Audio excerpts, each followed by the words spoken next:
annonce la riposte de Donald Trump à l'envoi des troupes européennes sur le sol groenlandais. Il persiste, Elstine, il veut ce territoire. Philippe Baptiste, comment est-ce qu'on doit réagir à ces 10%? Il dit que les Européens jouent à un jeu dangereux.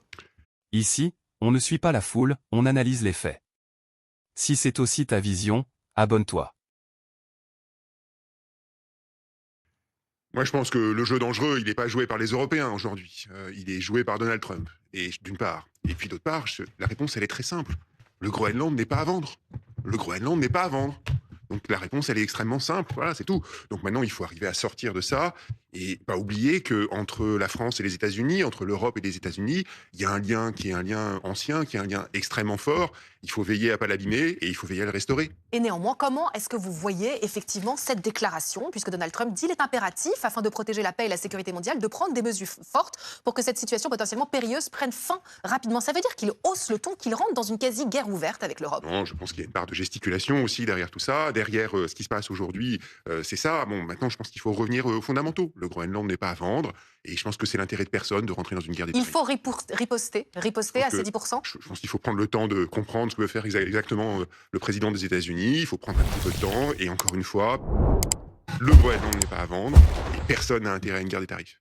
Monsieur Vallet, on va parler donc du budget. Sébastien Lecornu a fait beaucoup d'annonces. Je le disais, il a fait des annonces concernant votre ministère, l'enseignement supérieur notamment. Le repas à 1 euro généralisé pour tous les étudiants, le maintien des bourses, pas de hausse de l'impôt sur le revenu. Beaucoup de dépenses. D'ailleurs, Marine Le Pen disait Calimero Lecornu, on ne voit pas où sont les recettes. Vous êtes d'accord? Ah bah je vous étonnerais si j'étais pas d'accord avec la chef de file de notre parti à l'Assemblée nationale. Non mais le problème, monsieur Baptiste, on rentre dans le vif du sujet tout de suite, dans le débat, monsieur le ministre, c'est que vous rasez gratis avec de l'argent que vous n'avez pas. Vous distribuez les chèques comme la grande kermesse du Nord, alors le repas à 1 euro pour les étudiants, c'est quelque chose que d'ailleurs nous avions voté. Mais à côté de ça, c'est 7 milliards d'euros de dépenses que vous allez vous apprêter à faire sur le dos des Français, avec des poches qui sont plus que vides, elles sont trouées. Et derrière, il faut dire comment vous allez trouver les 20 milliards d'euros d'économies que nous allons devoir faire. Alors évidemment, vous êtes aux responsabilités avec un mandat précaire, puisque vous avez fait des alliances contre nature pour pouvoir rester aux responsabilités. Vous sauvez vos sièges là, nous on veut sauver le budget de la France. Et donc je termine. Nous on propose par exemple, monsieur Baptiste, Alors, laissez-le répondre. de permettre, Vous savez- monsieur Baptiste, on propose par exemple Monsieur Vallet, de la revenir parole sur les circule. prestations sociales non contributives. encourage- On fait 16 milliards tout de suite. Je vous encourage à mieux, peut-être à réécouter l'intervention du Premier ministre, de Sébastien Je suis Lecornu. encore écouté. Oui, mais ça vaut toujours la peine de réécouter, puisqu'il a réaffirmé aussi un objectif de déficit, qui est un objectif de déficit qui était en baisse, parce que ça fait partie de la responsabilité du gouvernement. Donc c'est un objectif, ce qui veut dire qu'il y aura des efforts et il y aura des économies, à côté des augmentations qui sont sur la table aujourd'hui. Cet échange met en relief 2 niveaux de tension qui traversent aujourd'hui l'action publique. D'un côté, la scène internationale, où la question du Groenland rappelle que les rapports de force se jouent aussi sur le registre symbolique, entre fermeté affichée et préservation des alliances historiques. De l'autre, le débat budgétaire national, où s'opposent 2 exigences classiques de la démocratie moderne.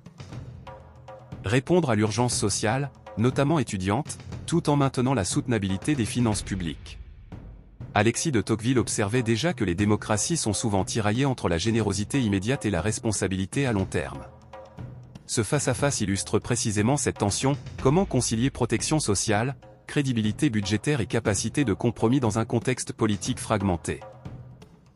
La question n'est donc pas seulement celle des mesures annoncées, mais de la méthode et de la cohérence collective dans un moment de contrainte. C'est sur cette ligne de fracture, entre responsabilité économique et choix politique, que se joue désormais la suite du débat. La responsabilité aujourd'hui, c'est de doter la France d'un budget. Mais pas n'importe quel prix. C'est de doter la France d'un budget. Et il n'y a pas de majorité à l'Assemblée nationale, il faut être capable de faire des compromis, il faut être capable de discuter. Et il y a 2 partis, vous et vos amis de LFI, qui ne discutent sur rien. Vous êtes mal renseigné. Et vous êtes en permanence dans des stratégies de blocage, d'instrumentalisation du Parlement. Vous avez fait des discussions budgétaires, un monstre, un Frankenstein qui n'est pas votable aujourd'hui. Donc forcément, on est obligé de faire différemment. Mais la responsabilité, c'est de rentrer dans la discussion, c'est de rentrer dans les négociations et c'est de trouver des compromis collectif pour l'ensemble de la classe politique pour donner à la France un budget. On a besoin d'un budget, on a besoin d'un budget pour la défense, on a besoin d'un budget pour l'innovation, on a besoin d'un budget pour la recherche, pour les universités, pour les étudiants, pour le travail et pour l'emploi des Français. Et néanmoins, monsieur Baptiste, monsieur Vallet a posé une question. Effectivement, le repas à 1 euro généralisé pour tous les étudiants, vous le financez comment?